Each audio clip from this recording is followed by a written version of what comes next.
நாங்கள் கொஞ்ச நாள் முன்னாடி என்னடா செடி இப்படி முளைச்சிருக்கே, என்ன செடி அப்படின்னு சொல்லிட்டு பார்த்தோம். ஆனால் இது கிட்ட போய் பார்க்கும்போது தான் தெரிஞ்சிச்சு, இது பூசணிக்காய். நம்ம யூஸ் பண்ணுற நீர் பூசணிக்காய் தான்.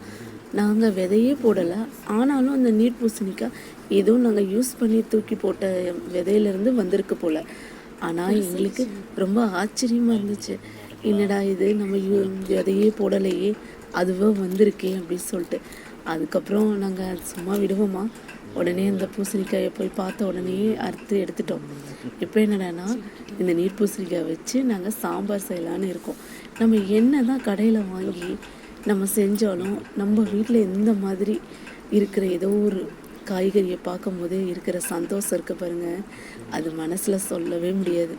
இதுக்கப்புறம் நானே நிறைய காய் வாங்கி வச்சு வீட்டுக்கு தேவையானதெல்லாம் யூஸ் பண்ணலான்னு இருக்கோம். பார்க்கவே அழகாக இருக்குல்ல, நிறைய பூ வச்சுருக்கு. இன்னும் கூட கொஞ்சம் காயெல்லாம் வந்து குட்டி காயெல்லாம் வந்திருக்கு. அது இன்னும் கொஞ்சம் நாள் ஆகணும். அப்புறம் இன்னும் 2-3 காய் இருந்துச்சு, பார்க்கவே ரொம்ப அழகாக இருந்துச்சு. போய் பார்த்தோம். சூப்பர். அடுத்து இங்கே ரெடியாக இருக்கு. அது இன்னும் முளைக்கல.